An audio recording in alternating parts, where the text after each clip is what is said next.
शेतकरी बंधूंनो, आपलं स्वागत आहे कृषी साथी ऑर्गॅनिक फार्मिंग यूट्यूब चॅनलमध्ये. आजचा विषय आहे भूसुधारणा, म्हणजे जमिनीची सुपीकता कशी वाढवायची. आजपर्यंत आपण जमिनीपासून सगळेच लोक घेत आलो. आज 25 ते 30 वर्षात आपण त्या भूमातेला काहीच दिलं नाही, त्याच्यापासून आपण उत्पादन घेत आहोत. पण तुम्हाला वाटतं का आपण रासायनिक खत देतो ते आपण आपल्या झाडासाठी देतो, पण शेतीचे तुमच्या जमिनीचे जीवाणू आहे त्यासाठी आपण काहीच देणं शक्य होऊन राहिलं. तर बघा, शेणखत शेणखत आणि रासायनिक खत. शेणखत आणि रासायनिक खत. शेणखत आपण टाकतो जमिनीसाठी आणि रासायनिक खत टाकतो झाडासाठी. आता तुम्हाला वाटतं का शेणखत हे जमिनीसाठी कसं का, तर जे जमिनीत जीवाणू आहे त्याच्यासाठी तुम्हाला शेणखत टाकणे गरजेचे आहे. समजा त्याच्यात ऑर्गॅनिक मॅटरचं प्रमाण भरपूरसं कमी केलं झालं आहे आजपर्यंत. कारण ज्या लोकांनी माती परीक्षण केले आहे त्यांना ते लक्षात आलं, ऑर्गॅनिक मॅटर म्हणजे अंदर जे जीवाणू आहे त्यांना जगण्याचं साधन असते ते ऑर्गॅनिक मॅटर. हे ऑर्गॅनिक मॅटर जमीन जोपर्यंत पहिले सुरुवातीला भरपूरसे होते, तर त्या काळात तुम्हाला एक बॅग सल्फेटच्या बॅगनं पण तुम्हाला वर्षभराचं उत्पन्न भेटेल. आता आपल्याला एकरी 3 बॅग खत टाकले तरी उत्पन्न पाहिजे तसं मिळत नाही. कारण की आपल्या जमिनीतली सुपीकता कमी झाली आहे. जे रोगप्रतिकारक शक्ती आपल्या भाषेत म्हणजे जे जमिनीचे जीवाणू आहे ते कमी झाले आहे. तर तुम्हाला 10 दिवसाच्या नंतरच रासायनिक खत टाकावं लागते. कारण की पांढऱ्या मुळ्या ज्या आहेत तुमच्या फक्त त्या 10 दिवसच टिकते, नंतर टिकत नाही. पुन्हा आपण झाडात नत्राचं प्रमाण कमी झालं का आपण रासायनिक खत वापरतो. तर त्यासाठी आपल्याला काय करणे आहे, जसं काही शेणखताचे महत्त्व समजून घेऊ आपण.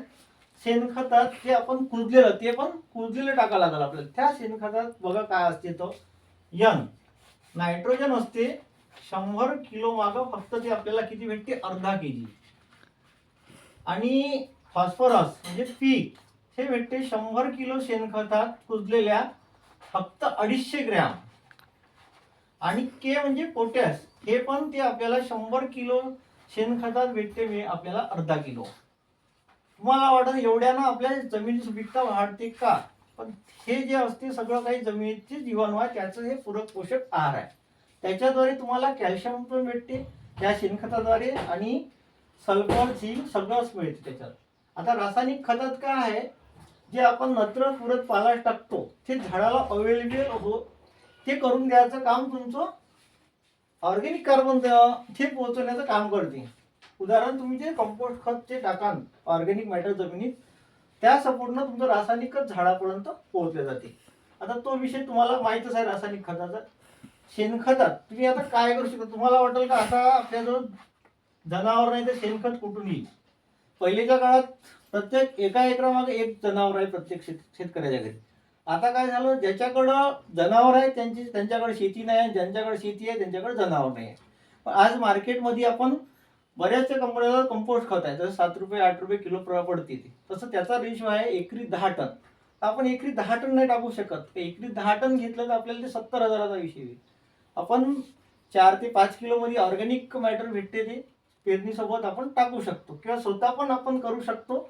ते कुजलेलं खत घ्या, शेणखत, त्यासोबत आपण वर्मी कंपोस्ट टाकून ते पण तुम्ही घरी तयार करू शकता.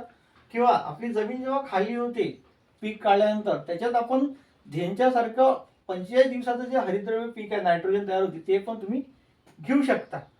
त्यामुळे तुमच्या शेताचं ऑर्गॅनिक कार्बन वाढेल आणि तुम्हाला रासायनिक खत कमी द्यायचं काम पडेल.